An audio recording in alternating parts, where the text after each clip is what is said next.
Hello, hello, good afternoon everyone. Are you all of you Good getting afternoon, my ma'am. good afternoon? आवाज आ रही है ना? Yes, ma'am. Okay. So, without wasting our time, we'll continue yesterday topic.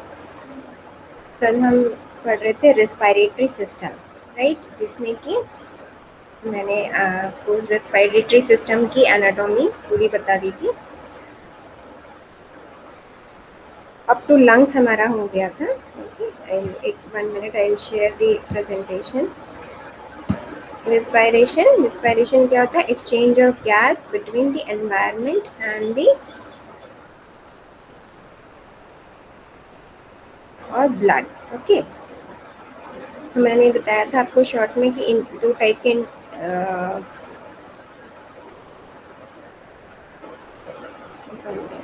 Two types के आपका respiration होता है, external and internal. External जब आप जो रिस्पायरेशन है exchange of gas between lungs and environment के बीच है, उसे बोलते हैं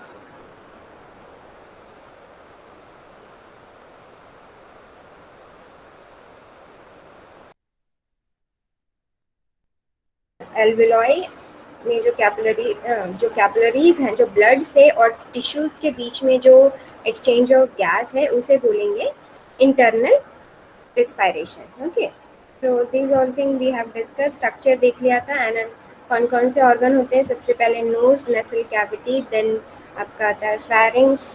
फेरिंग्स फर्दर डिवाइड होता है नेसोफेरिंग्स, ओरोफेरिंग्स एंड लेरिंजोफेरिंग्स में. आफ्टर दैट लैरिंग्स आता है, which is also known as voice box. ठीक है, फिर उसके बाद trachea, and then trachea divide हो जाती है ब्रोंकाई में. एंड ब्रोंकाई फर्दर डिवाइड होते हैं, जैसे कि ट्री डिवाइड होते हैं, ट्री के ब्रांचेस, वैसे ही वो फर्दर डिवाइड होते हैं आपके bronchi. And then finally so up to जो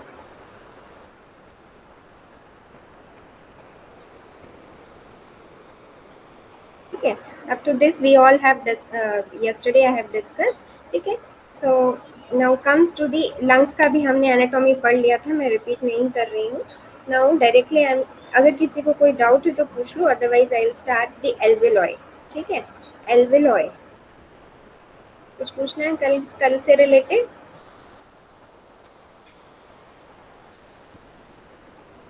okay, so today I will start alveoli. What is alveoli? Alveoli जो आपकी main, it is a exchange unit. यहाँ पर ही ये यूनिट है, रिस्पायरेटरी यूनिट है. Alveoli is the respiratory unit आप कह सकते हैं, जहाँ पर मेन एक्सचेंज ऑफ गैस होता है. वो कौन सी?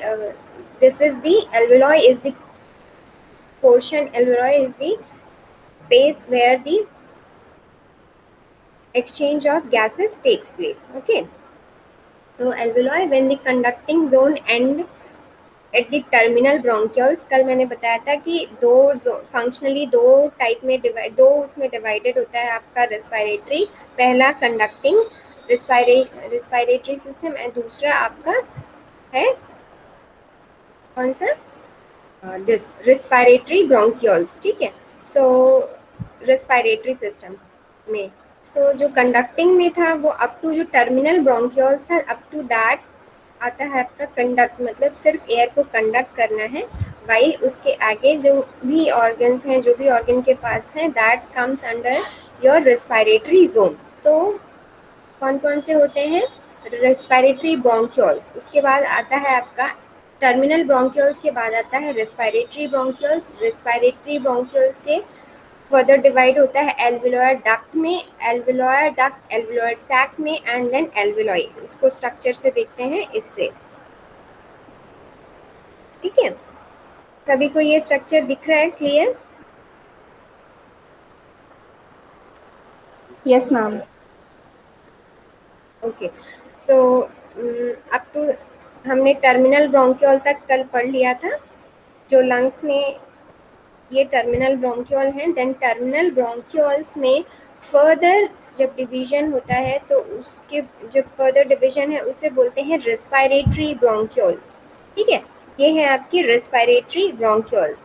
देन रेस्पिरेटरी ब्रोंक्यूल्स, देन आपके उसमें ये फिर इस इन डक्ट्स को बोलते हैं एल्वियोलर डक्ट, और ये है आपकी alveolar sac. This is alveolar sac, ये पूरा एक एल्वियोलर सैक है, ये दूसरा alveolar sac, and this is, ये पूरे आपके एल्वियोलर सैक है। ऑन दिस, ये छोटे जो एक स्मॉल यूनिट दिख रहा है इसे बोलते हैं एल्वियोलॉय। एल्वियोलॉय हम प्लूरल में बोलेंगे, अगर सिंगल की बात करेंगे तो देन एल्वियोलस। ठीक है, एल्वियोलस, तो एल्वियोलॉय ये पूरा आपका एल्वियोलर सैक है, and this single one is alveoli, ये एल्वियोलॉय हैं आपके। ठीक है, तो इन्हीं में जो एक्सचेंज ऑफ गैस होता है वो कहाँ होता है, इसमें होता है, एल्वियोलॉय में होगा। ओके, सो जो आपकी जो रेस्पिरेटरी जोन है, रेस्पिरेटरी जोन कहाँ से स्टार्ट हो रही है, रेस्पिरेटरी ब्रोंक्यूल से।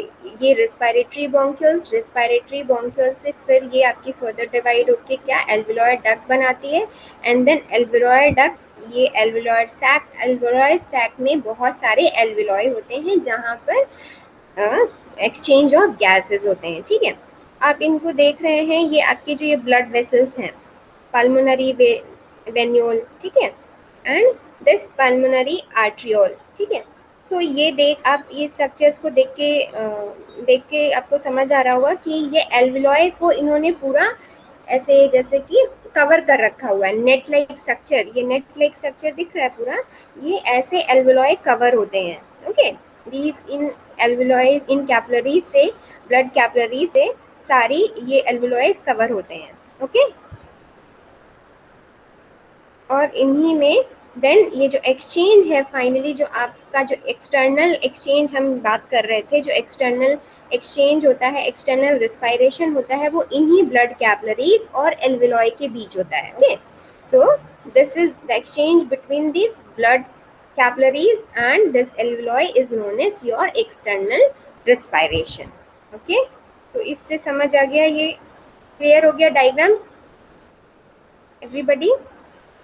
Yes ma'am. और ये है ये, हाँ, ये स्लाइड का स्ट्रक्चर है, कुछ ऐसा दिखता है स्लाइड में। ओके, नाउ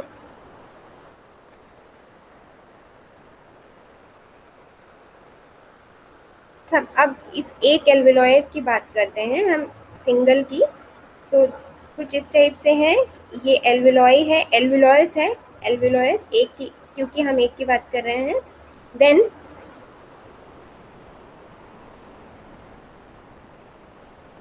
इसमें अब ये आपके ब्लड वेसल्स हैं, ये ब्लड वेसल्स हैं। ठीक है, तो these are the blood vessels, ये ब्लड वेसल्स हैं जो एल्वियोलॉय को कवर किया हुआ है, और ये आपके एल्वियोलर सेल्स हैं। दो तरह के एल्वियोलर सेल्स होते हैं, टाइप 1 एंड टाइप 2। टाइप 1 में आपका ज़्यादा जो एक्सचेंज ऑफ गैसेस होता है वो टाइप ऑफ 1 से होता है, एंड जो टाइप 2 है वो एज अ सेल कीपर, मतलब केयर टेकर की तरह काम करती है। ओके, सो अब डिफ्यूजन कैसे, जो आपका एक्सचेंज होगा वो किस तरह से होगा, ये अब ये उसका इन दोनों के बीच जो एल्वियोलॉय है और जो आपकी जो ब्लड कैपिलरी है, इन दोनों के बीच में मेम्ब्रेन होती है जिसे बोलते हैं रिस्पायरेटरी मेम्ब्रेन। रिस्पायरेटरी मेम्ब्रेन किस चीज़ों से बनी होती है, इसी का और ब्रॉड हम देख रहे हैं। इतने पोर्शन को जब हम और ब्रॉड करेंगे तो क्या क्या कौन कौन सी मेम्ब्रेन होती हैं, this one is your alveolar cell, ये है एल्वियोलॉयस की membrane which is epithelial basement membrane. ठीक है, इपिथेलियल बेसमेंट मेम्ब्रेन है एल्वियोलॉय की। देन कैपिलरी बेसमेंट मेम्ब्रेन, और ये है कैपिलरी बेसमेंट मेम्ब्रेन। ठीक है, सो ये कैपिलरी की मेम्ब्रेन है, और ये किसकी मेम्ब्रेन है, बेसमेंट मेम्ब्रेन, एल्वियोलॉय की मेम्ब्रेन। ठीक है, तो इन ये दोनों हैं। ठीक है, और ये है कैपिलरी एंडोथेलियम सेल्स, यहाँ पर है उसके जो रेड आपकी जो ब्लड वेसल्स होती हैं वो एंडोथेलियल से बनी होती है, तो ये आपकी रेड ब्लड सेल्स। ठीक है, कि कैपिलरी एंडोथेलियम।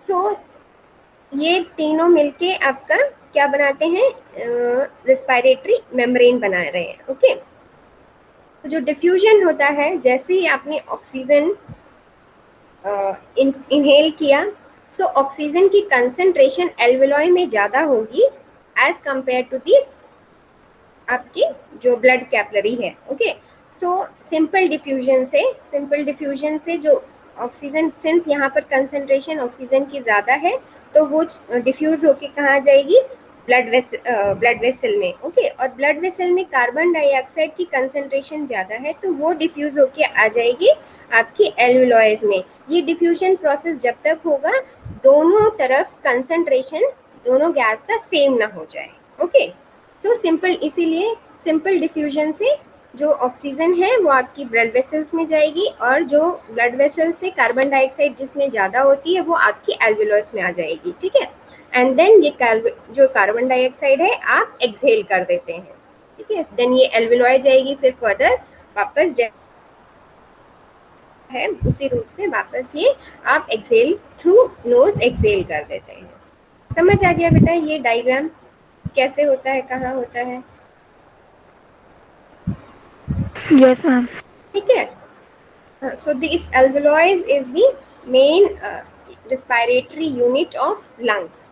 यहाँ पर ही मेन रिस्पायरेशन होता है। बेटा इतना लेट आएंगे, क्या बोलूँ मैं, जब आप लोगों को पता है कि मैं टाइम से स्टार्ट करती हूँ then also you all are coming late. Use नहीं है ऐसे बीच में आने का। Okay, so all of you understood, so shall I continue? Yes, ma'am. Proceed करूँ बेटा? Yes, ma'am. So, okay then. So, this is the same thing it is written. The respiratory membrane composed of a layer of type 1 and type 2 alveolar cells से बनी होती है और उसके साथ साथ इसमें जो alveolar cells हैं, एल्वेलॉय है उसमें आपके मैक्रोफेजेस भी होते हैं। ठीक है, मैक्रोफेजेस का क्या फंक्शन है, अगर एयर के थ्रू कोई भी डस्ट पार्टिकल या कोई भी माइक्रोब्स आ गया है एयर के थ्रू तो वो उन्हें इंगल्फ कर जाते हैं। ओके, तो टाइप 1 एंड टाइप 2 सेल्स होंगे, साथ साथ में माइक्रोफेजेस भी होंगे। देन बेसमेंट मेम्ब्रेन होगी एल्वेलॉय की, उसके बाद बेसमेंट मेम्ब्रेन है कैपलरी की, और देन कैपलरी एंडोथेलियम। ये सारे मिलके आपके बनाते हैं रिस्पायरेटरी मेम्ब्रेन जो मैंने अभी यहाँ बताया।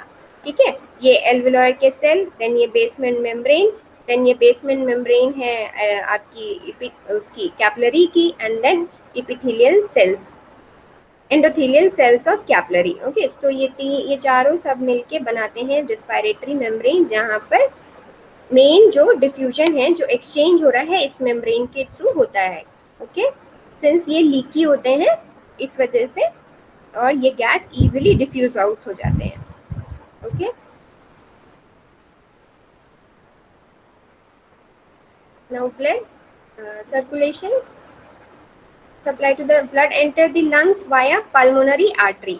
ये जब मैं फर्स्ट सेमेस्टर में कार्डियोवैस्कुलर पढ़ा रही थी तभी भी बताया था कि लंग्स में पल्मोनरी आर्टरी के थ्रू ब्लड एंटर करता है। Okay, and the bronchial artery, then blood exit via किससे, पल्मोनरी वेन से। ओके, सो जब कार्डियोवैस्कुलर पढ़ाया था तभी बताया था कि ये पल्मोनरी वेन है। वेन वैसे आपका डीऑक्सीजनेटेड कैरी करती है, but in case of lungs के केस, जो पल्मोनरी के केस में अपोजिट होता है। ठीक है, सो जो एग्जिट होके आ रही है, जो लंग्स से पल्मोनरी वेन आ रही है, that contain the oxygenated blood. Okay, now ये तो आपका था एक्सचेंज, ये पूरा अप टू एल्वेलॉय तक एनाटॉमी थी। Now comes to the physiology. Physiology में जो रेस्पिरेशन है वो आपका 3 प्रोसेस में बताया था मैंने। First one is your breathing और वेंटिलेशन, जिसे बोलते हैं वेंटिलेशन, जिसमें कि आपका इनहेलेशन एंड एक्सहेलेशन आता है। देन आएगा external respiration and then internal respiration.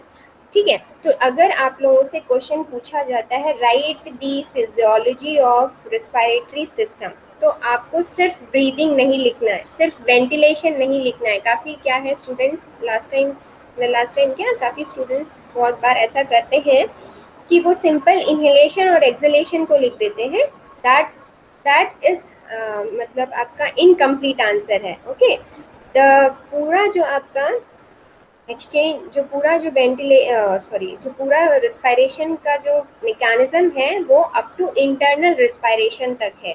Okay, सो सबसे पहले आपको लिखना होगा उसमें ब्रीदिंग, या फिर आप बोल सकते हैं pulmonary ventilation, which include both inhalation and exhalation. After that external respiration and after that internal respiration. ये तीनों ही आपका पूरा प्रोसेस होता है क्या, किस चीज का, रिस्पायरेशन का। Okay, so one by one देखते हैं। Pulmonary ventilation, in pulmonary ventilation air flow between the atmosphere and the alveoli of the lungs, okay, because of alternating pressure difference created by the contraction and relaxation of respiratory muscles. Okay, so जो pulmonary ventilation में air inflow होती है, अंदर exchange होता है air का एल्विलॉय और environment के बीच में। ठीक है, एनवायरनमेंट के बीच में, एटमॉस्फेयर के बीच में, क्यों, किस वजह से, प्रेशर डिफरेंस की वजह से। Okay, so it include inhalation and exhalation. अब ये इनहेलेशन एंड एक्सहेलेशन का मैकेनिज्म देखते हैं। एज यू ऑल नो कि जो एयर फ्लो है, सभी को पता है ये कि हाई कंसंट्रेशन से एयर लो कंसंट्रेशन में डिफ्यूज आउट होती है। सपोज आपने एक 2 चैम्बर, ये आपने फिजिक्स में भी पढ़ा होगा, 2 चैम्बर लिए, जिसमें एक चैम्बर में गैस आपकी ज़्यादा है, कंसंट्रेशन उसका ज़्यादा है, और you can say pressure, not concentration, pressure ज़्यादा है, दूसरे में कम है।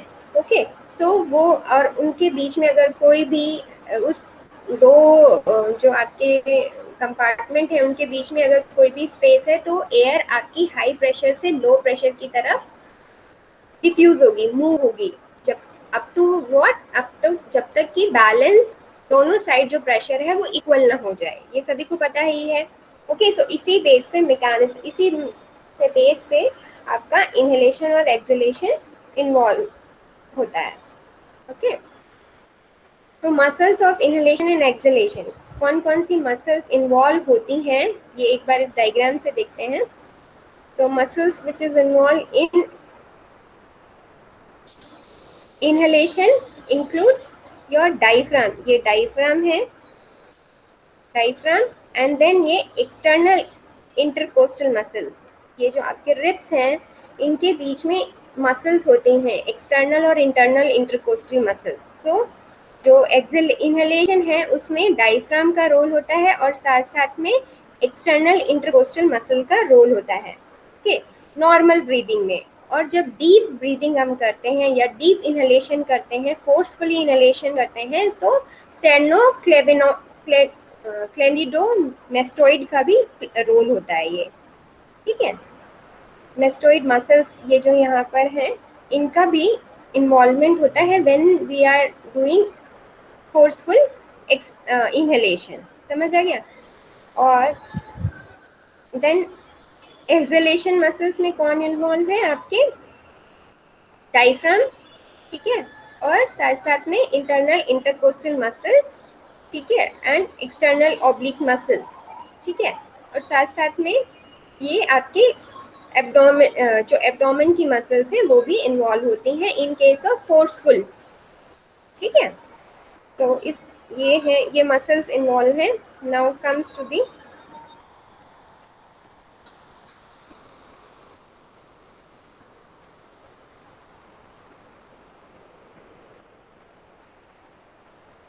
Position of diaphragm during inhalation and exhalation. जो डायफ्राम है उसका क्या पोजीशन होगा इनहेलेशन एंड एक्सहेलेशन के समय?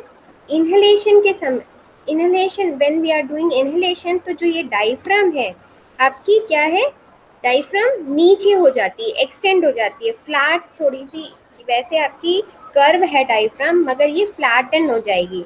ओके, ये फ्लैट हो जाएगी, जिसकी वजह से कैविटीज जो है, आप यहाँ से देख सकते हैं कि जो ये कैविटी है ये बढ़ जा रही है। जो आपकी चेस्ट कैविटी है, जैसे ही हम इनहेल करते हैं तो उस टाइम क्या है, ये जो डायफ्राम है, जो कर्व डायफ्राम है, वो नीचे की तरफ डाउनवर्ड हो जाती है और जो आपकी ये रिब केज है वो आउटवर्ड मूव हो जाएंगे, ये जो शेडेड वन दिखा रहा है, ठीक है। तो जिसकी वजह से ये आउटवर्ड मूव होंगे और ये डायफ्राम नीचे आएगा, तो कैविटी आपकी जो चेस्ट कैविटी है उसका साइज बढ़ जाएगा, जो थोरैसिक कैविटी है उसका साइज बढ़ जाएगा। जब साइज बढ़ जाएगा तो वहाँ का जो प्रेशर है वो कम हो जाएगा, प्रेशर कम हो जाएगा, ठीक है, एयर का जो प्रेशर है वो कम हो जाएगा।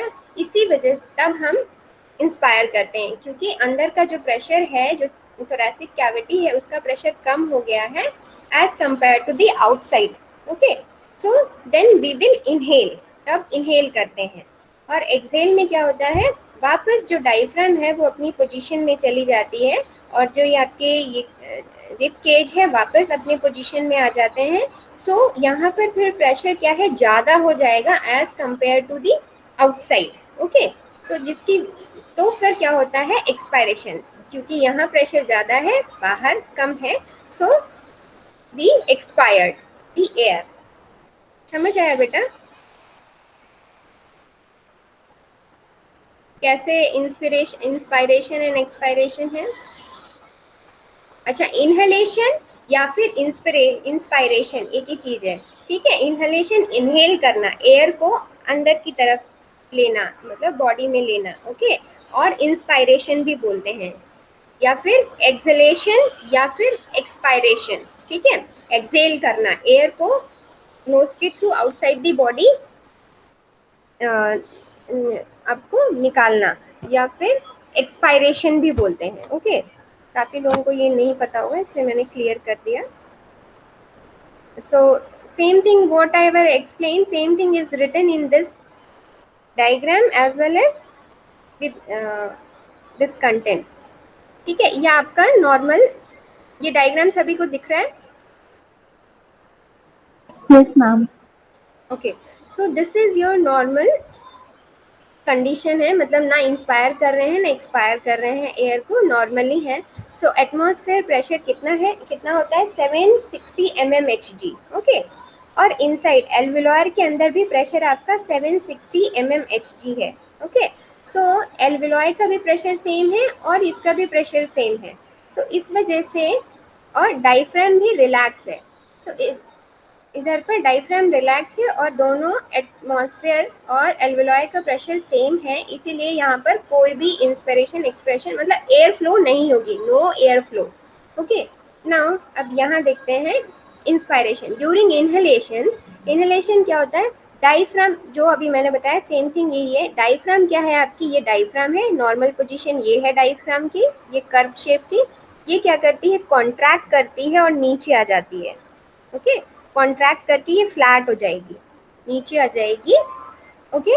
और जो इसमें जो आपके एक्सटर्नल इंटरकोस्टल मसल्स हैं, अभी जो दिखाए थे डायग्राम में, एक्सटर्नल इंटरकोस्टल मसल्स वो भी कॉन्ट्रैक्ट करेंगे, ओके। जब कॉन्ट्रैक्ट करेंगे तो चेस्ट कैविटी, जो यहाँ की जो थोरैसिक कैविटी है, वो आपकी इंक्रीज हो जाएगी और अंदर का प्रेशर कम हो जाएगा, 758 mmHg, ठीक है। तो बाहर है 760 mmHg और inside alveolar pressure हो गया 758 mmHg, okay. So because of this pressure difference air आपकी इनफ्लो करेगी अंदर को, ठीक है। और ड्यूरिंग सेम डीप इनहेलेशन आपकी जो स्टेर्नोक्लेनोमेस्टॉइड मसल्स हैं वो भी आपकी एक्सपैंड हो जाएंगी, तो जो चेस्ट कैविटी वो और बढ़ जाएगी, इसकी वजह से हम और ज़्यादा इनहेल कर पाते हैं। एंड एक्सहेलेशन के ड्यूरिंग एक्सहेलेशन क्या होता है, डायफ्राम, जो ये डायफ्राम आपकी नीचे आ गई थी वापस अपनी शेप में जाएगी, ओके। सी है एरो, हाँ। सो वापस ये अपने कर्व शेप में चली जाएगी और जो एक्सटर्नल इंटरकोस्टल मसल्स जो कॉन्ट्रैक्ट हुए थे वो वापस रिलैक्स हो जाएंगे, ओके।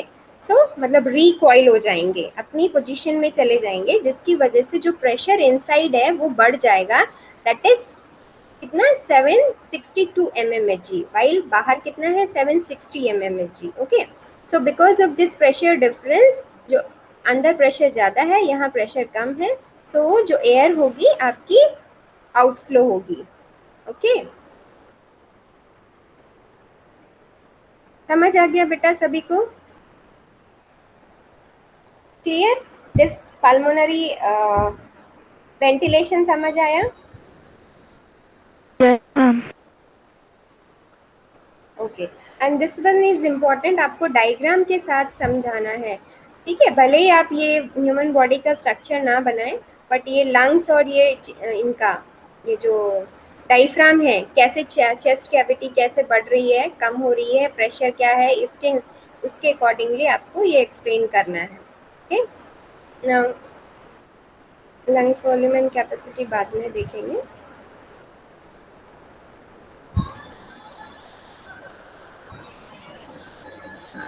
नाउ कम्स टू दी, आपका मैंने बताया कि 3 प्रोसेस में होता है, so one is completed, that is pulmonary ventilation. Second अब आता है external respiration. So during external respiration, oxygen will diffuse from alveoli into the pulmonary capillary, जैसे मैंने बताया था, और कार्बन डाइऑक्साइड अपोजिट डायरेक्शन में मूव करेगी।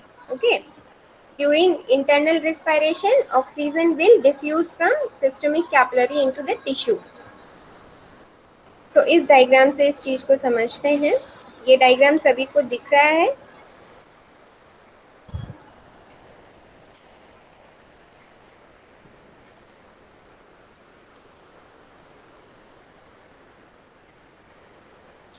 दिख रहा है सभी को डायग्राम अच्छे से?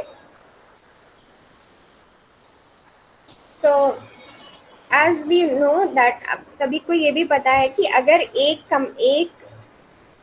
बॉक्स में, कंपार्टमेंट में मिक्सचर ऑफ गैस है, gas A B C suppose, तो वो अपना एक प्रेशर एक्सर्ट करती हैं, है ना? That is your partial pressure. Okay, ये भी आपने फिजिक्स में पढ़ा था कि वो अपना एक प्रेशर एक्सर्ट करती हैं। ओके, सो सेम इसमें भी इसका आप देखेंगे आगे। तो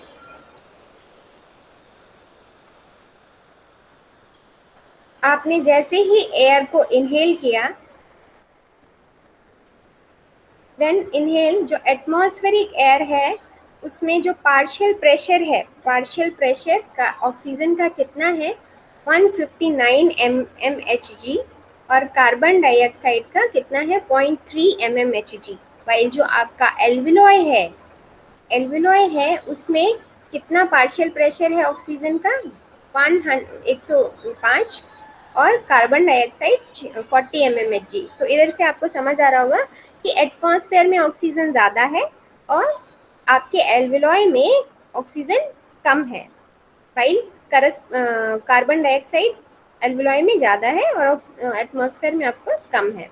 ओके, तो this, because of this pressure difference, carbon dioxide क्या होगा आपका, एक्सेल होगा, और ऑक्सीजन आपका इनसाइड आएगा। ठीक है, सो इस प्रोसेस को इनसाइड आएगा। इस चीज को तो हमने बोला था क्या, वेंटिलेशन। नाउ जब एल्विलॉय में एयर आया तो एल्विलॉय से अब आपको पता है कि जो आपकी सिस्टमिक कैपिलरीज हैं उसमें कार्बन डाइऑक्साइड ज़्यादा होगा और एल्विलॉय में ऑक्सीजन का कंसंट्रेशन ज़्यादा होगा। ओके, सो जो कंसंट्रेशन ऑक्सीजन का ज़्यादा है एल्विलॉय में, वो क्या आपकी किस में जाएगी, कैपिलरीज में, और कैपिलरीज का जो कार्बन डाइऑक्साइड है वो आपके एल्विलॉय में जाएगा। ओके, सो जो ये वाला एक्सचेंज था, exchange between एल्विलॉय and the pulmonary capillaries, इसे बोल रहे हैं एक्सटर्नल रिस्पायरेशन। नाउ ये जो कैपिलरीज में आ गया, पल्मोनरी कैपिलरीज में, सो ये ब्लड जो आपका ऑक्सीजन कैरी करते हुए कहाँ जाता है, लेफ्ट आर्ट्रियम में, लेफ्ट आर्ट्रियम में जाएगा। ओके, लेफ्ट आर्ट्रियम इसको सर्कुलेट करेगा पूरी बॉडी में एरोटा के थ्रू। ओके, तो लेफ्ट आर्ट्रियम से पूरी बॉडी में ऑक्सीजनेटेड ब्लड जाएगा आपका। ठीक है, एंड फिर जब आप ये कैपिलरीज के थ्रू जो ऑक्सीजन, अब ये exchange, internal respiration, the gas exchange between the systemic capillary and tissue cells, ये टिश्यू सेल्स हैं, बॉडी के सेल्स हैं, और ये कैपिलरीज हैं। ये सिस्टमिक कैपिलरीज हैं। ओके, सो अब आपको पता है ये रेड से शो हो रहा है, दैट इज इसमें आपका कंसंट्रेशन ज़्यादा है, क्योंकि जो आपको ये भी पता है जो एरोटा से आता है ब्लड वो आपका ऑक्सीजनेटेड ब्लड होता है, उसमें ऑक्सीजन की कंसंट्रेशन ज़्यादा होती है। ठीक है, तो ऑक्सीजन डिफ्यूज आउट होके किस में आ जाएगा, सेल्स में आ जाएगा, और सेल्स में जो कार्बन डाइऑक्साइड है वो आपका डिफ्यूज आउट होके कैपिलरीज में आ जाएगा। ओके, कैपिलरीज में आ जाएगा due to same pressure difference की वजह से। ओके,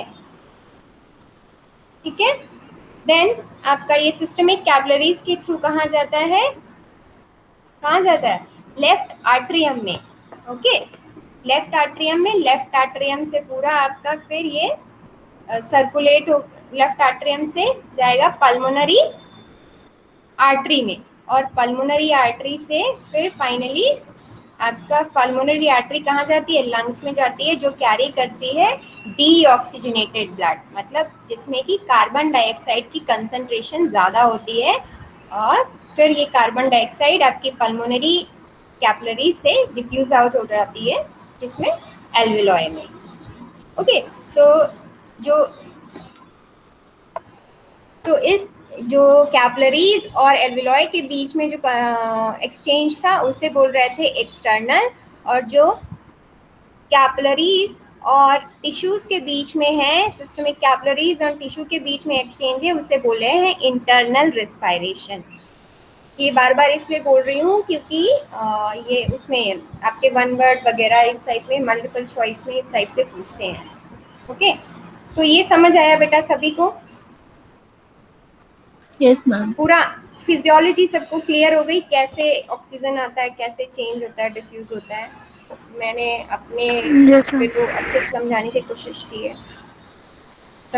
कोशिश की है, सो आपका जो ये सर्कुलेशन था पूरा, मतलब आपका इसमें कार्डियो, स्टार्टिंग में ही बताया था कि कार्डियोवास्कुलर का इम्पोर्टेंट रोल है यहाँ पर सिस्टम का, कार्डियोवास्कुलर सिस्टम का, क्योंकि जो ऑक्सीजन और कार्बन डाइऑक्साइड का ट्रांसपोर्ट होता है वो ब्लड के थ्रू होता है, वो कार्डियोवास्कुलर सिस्टम के थ्रू होगा। ओके, सो फाइनली जो एक्सचेंज हो रहा होता है वो एल्वियोलाई में होता है और टिश्यू और सेल्स के बीच में होगा। Understood everybody? This one is again important. Same question, one long question can frame, write the anatomy and physiology of respiratory system. Then you have to write whole anatomy and physiology. Okay, anatomy में जो पहले मैंने पूरा knows से लेके lungs तक बताया, और फिजियोलॉजी में पूरा आपका ये वेंटिलेशन, साथ साथ में एक्सटर्नल और इंटरनल रिस्पायरेशन। सो ये जो डायग्राम्स हैं इस बुक के काफ़ी अच्छे डायग्राम्स हैं, इफेक्टिव डायग्राम्स हैं, आप इन डायग्राम सबकी प्रैक्टिस कर लीजिए। ओके, इसके बाद अगर आप कंटेंट कम भी लिखते हैं सो इट्स फाइन, बट आपको डायग्राम से अगर आप समझा देते हैं तो बेटर। इस टाइप के डायग्राम्स तो आप कलर्ड भी बना सकते हैं। Okay, specially to show this oxygenated and deoxygenated blood. Okay,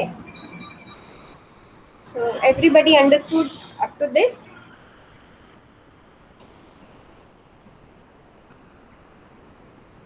transport of oxygen and carbon dioxide in blood, oxygen का जो ट्रांसपोर्ट होता है वो आपका 1.5% जो ऑक्सीजन होती है बॉडी में वो डिजोल्व होती है प्लाज्मा में, वाइल जो 98.5% है वो कैसे कैरी होती है, बाय हीमोग्लोबिन के थ्रू। ठीक है, तो 1.5 डिजोल्व है प्लाज्मा में और 98.5 डिजोल्व कैरी होती है throughout the body through hemoglobin. Okay, और कार्बन डाइऑक्साइड 7% डिजोल्व होती है प्लाज्मा में, by 23% carry inside the hemoglobin as carb amino hemoglobin जिसे बोलते हैं, एंड 70% जो कार्बन डाइऑक्साइड होती है वो ट्रांसपोर्ट होती है एज अ बाइकार्बोनेट आयन के फॉर्म में। ओके,